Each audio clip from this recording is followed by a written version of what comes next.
it's great to be here today to talk about the exciting prospects of the Southeast Asian region.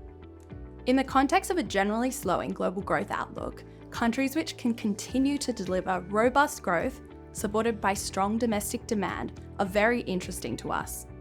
This is the case for many of Southeast Asian nations who are increasingly developing their economies and are less exposed to global slowing growth conditions, allowing for strong growth prospects in a slowing world.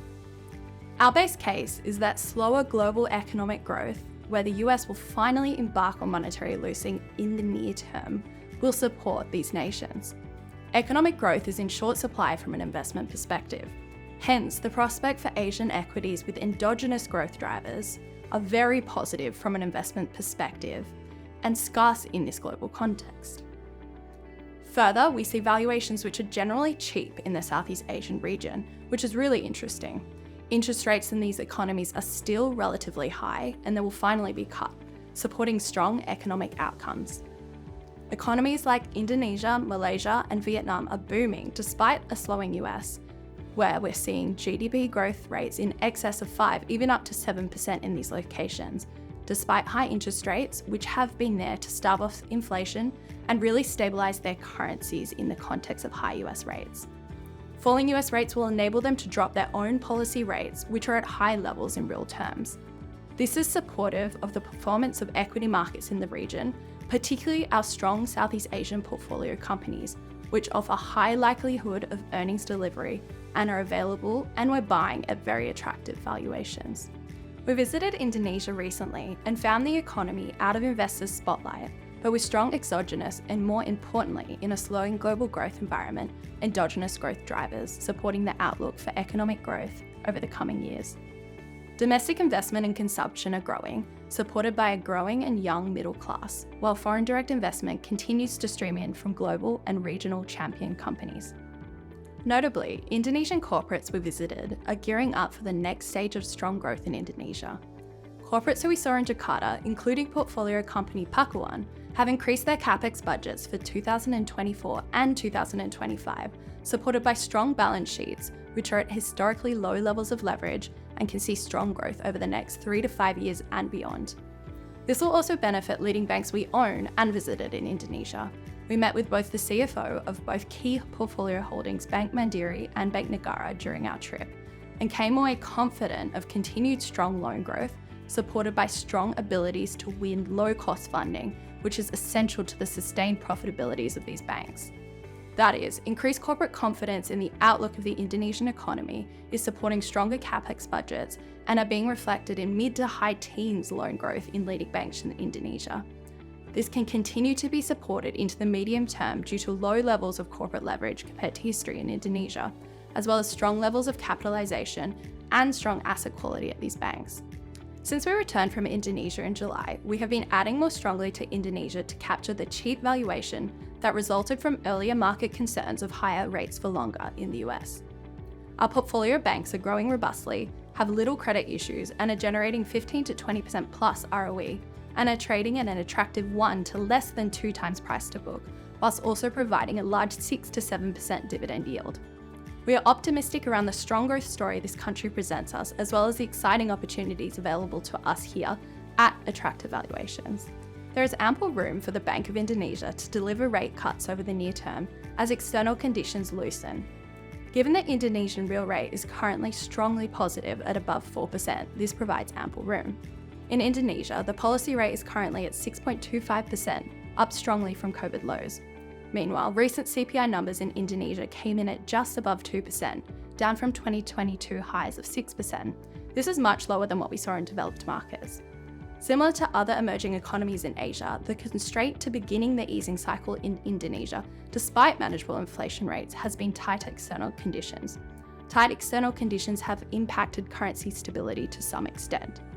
However, the base case is that a string of rate cuts by the US Fed and potentially some form of monetary printing. In the context of falling US rates, Indonesia and other economies in EM who have high interest rates in real terms should be able to drop rates with less concern surrounding currency performance. In fact, recent USD weakening has seen more favourable local currency performance. This dynamic should be very positive for strong Indonesian companies we own who have high likelihood of earnings delivery, and we've been buying at attractive valuations. Many also with high dividend yields to support these cheap valuations. Southeast Asia has not been unaffected by the global buzz around AI over recent times. In fact, during our time in the region, we visited a number of industrial estates throughout Indonesia and Malaysia who are seeing strong demand from global hyperscalers such as Microsoft and Meta, amongst others, who want to buy their AI data center sites. Our research suggests that the capex intention of global hyperscalers such as Google, Meta, Microsoft, amongst others, into AI remains strong.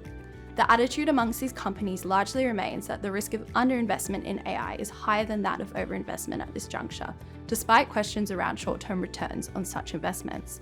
Johor in particular, which we visited on our trip, has emerged as the largest data center hub in Malaysia. Located just 30 kilometers from Singapore, we see demand for industrial land being driven by AI data centers and light manufacturing of global companies, many of which who have headquarters in nearby Singapore, which allows for ease of access to these sites. Similarly, in Indonesia, we visited one of the largest industrial and commercial estates, located just 40 kilometers outside of Jakarta, called Kota Delta Mas, where demand for industrial land is also being largely driven by data center players with hundreds of megawatts of IT load planned for completion over the next few years. These sites have good access to power and water and are increasingly specializing in this particular type of industrial site.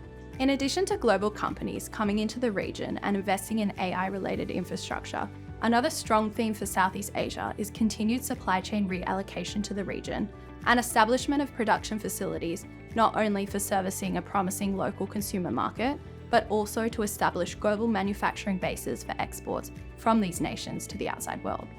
More specifically, during the trip, we gained further confidence into our portfolio company, BYD, whose long-term outlook remains very positive.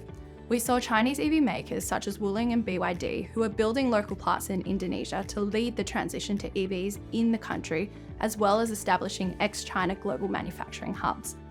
Indonesia was one of the many nations globally to experience a presidential election in early 2024. Anecdotes from our trip support policy continuity from the new administration, who will be sworn in October of this year. Incoming President Prabowo is expected to continue Jokowi's legacy of reform and economic growth, supportive of a strong Indonesian economy. Further, strong candidates are being suggested for key positions such as the Minister of Finance, suggesting a strong team to lead Indonesia into this next stage of economic growth.